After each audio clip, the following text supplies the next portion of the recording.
For this presentation, I will be discussing the Impressionist painter Gustave Caillebotte and his treatment of men and women, specifically in interior settings, from the second half of the 19th century.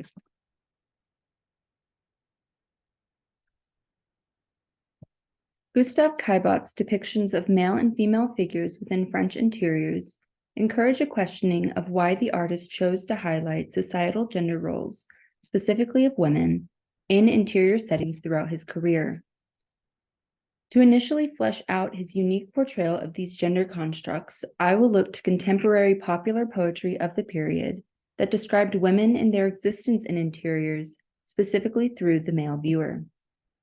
A poem entitled Les Fenêtres, or translated, The Windows, written by the popular literary figure Charles Baudelaire, acts as an opposing precedent for the imagery portrayed by Caillebotte in his Woman at a Window from 1880. Second, the critic response to Caillebotte's painted interior scenes, specifically their attention to scale and placement of the female figures, greatly reflected a deep-rooted anxiety in the portrayal of male-female relationships and the overall public displeasure of such an interrogation of these relations. Finally, his only two painted nudes will be discussed for their experimental portrayal of male and female figures in both highly gendered and vulnerable states. Gustave Caillebotte stands out amongst his peers for his experimental portrayal of male and female figures in interiors, when placed into discussion with the contemporary gender roles explored by Baudelaire's poem, the critic response to his paintings, and its highest manifestation in his only known paintings of the male and female nude.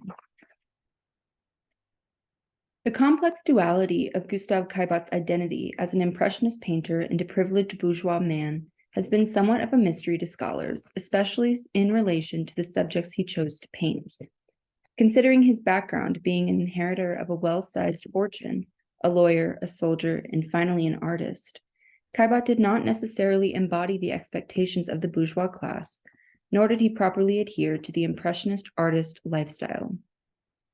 Caillebotte's wealth was mostly generated through rent income, investments, and a substantial inheritance from his father after his death.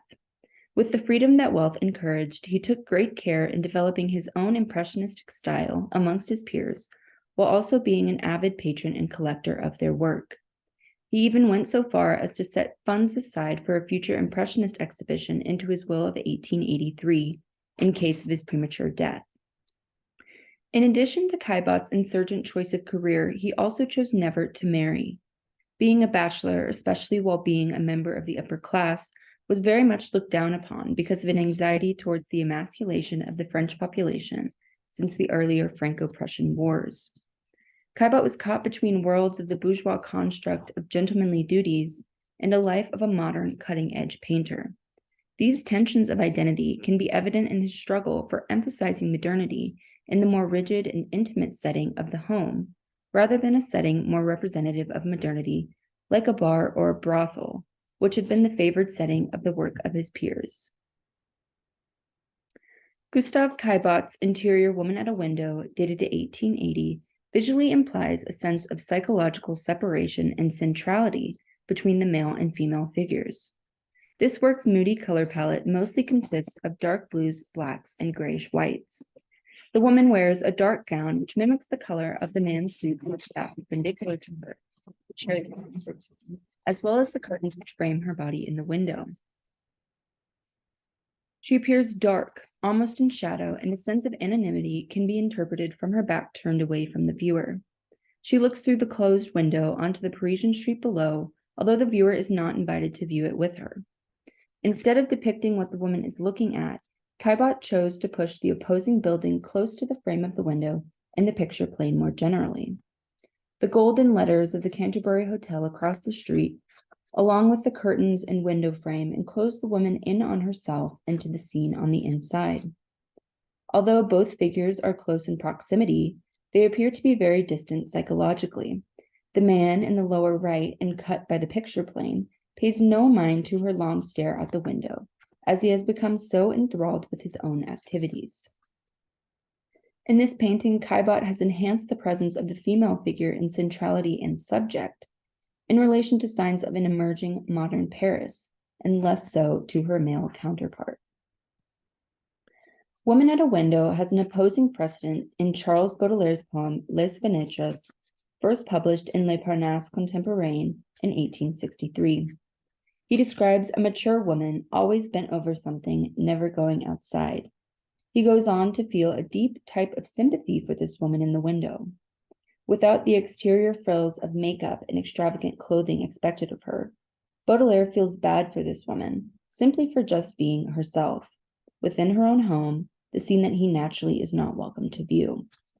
The woman which Baudelaire is actively viewing remains a flat, lifeless object that does not even seem to have the ability to return his intrusive look.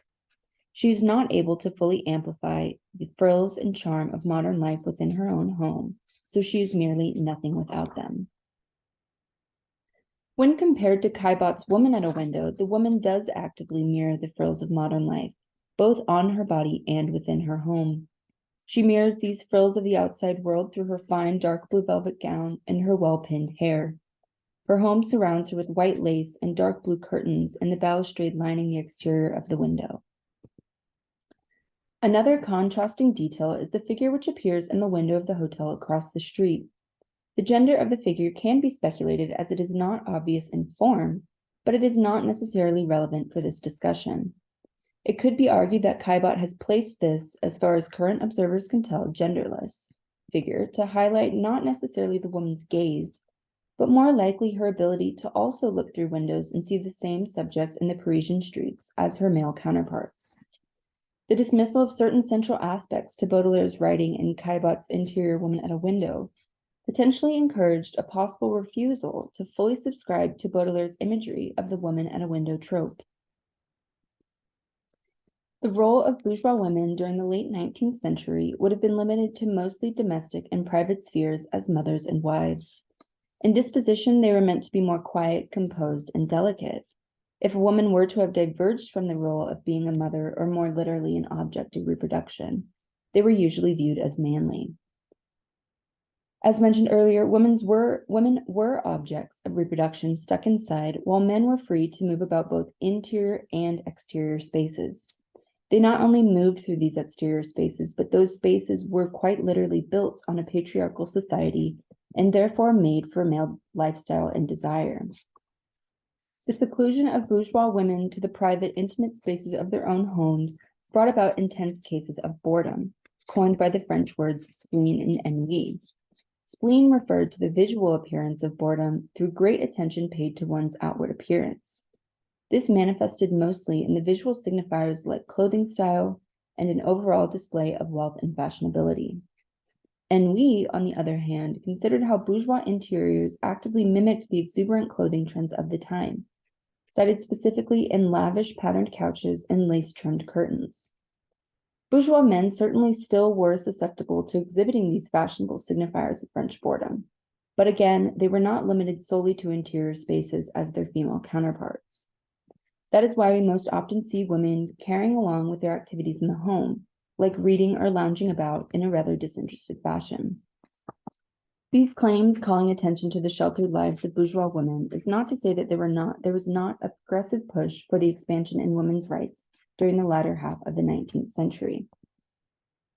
In 1880, the Camille C. Law instituted a state-sponsored secondary school for women, and 4 years later, in 1884, new laws pertaining to the woman's right to initiate divorce were passed. But, despite these advancements and rights for female autonomy, the constructed gender role for bourgeois women still strongly promoted their sole purpose to reproduce, to be mothers and wives in the service of male satisfaction during this period. Shown at the 5th Impressionist exhibition near the earlier discussed painting, Interior Woman at a Window, Interior Woman Reading offers another glimpse into male and female relationships found in bourgeois interiors. This painting frames the female figure reading very closely to the picture plane. The woman is reading what looks to be a newspaper, possibly implying her desire to be in the know of modernity, while the man reads a book in the background. This male figure is lounging on the patterned couch, but he is painted with much less individuality and in shadow. The visual scale of the male figure pushes him further not only from the larger woman, but from the viewer.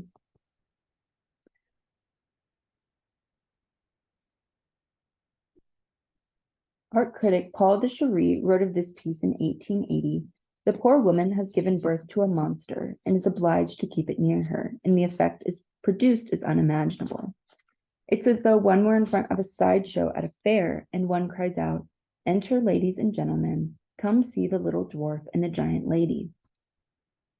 In this respect, the size and closeness of the woman is seen as an almost manipulative caricature of the smaller man in the background. Some critics even further suggested that the distance and an implied superiority of the woman foretold of an inevitable divorce of this union. Caillebotte's manipulation of these two figures caused antagonistic responses, which unmasked societal anxieties of the male identity by spotlighting women in a larger, more superior scale than exhibited before.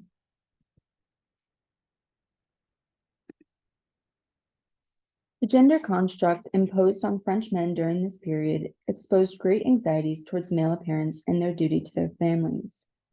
The legacy of the family, more specifically, the reproduction of heirs to further that legacy, became a moral obligation of the bourgeois class. This emphasis in a patriarchal society furthered the desire for a strong, masculine, French identity.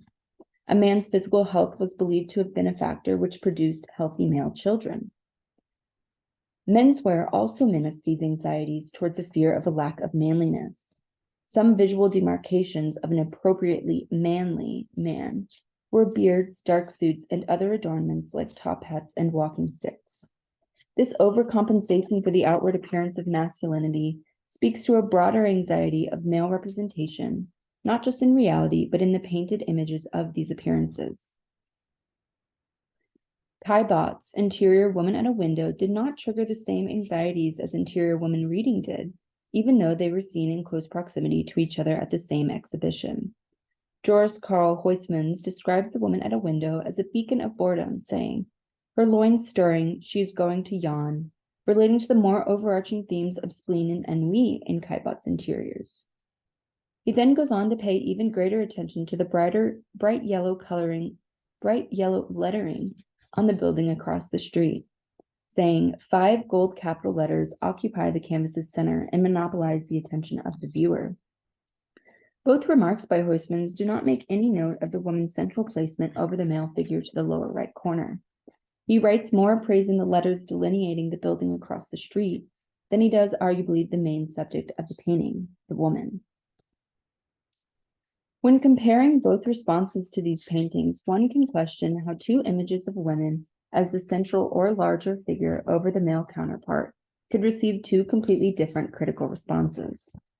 Why does the woman at a window not invoke the same insecurity and insult from art critics, but the woman reading does?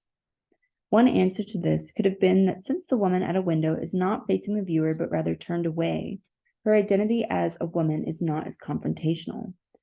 Conversely, the woman reading's face is partially in view and her body has been pushed, not to the frame of an exterior window, but rather directly against the picture plane and therefore more prevalent to the viewer.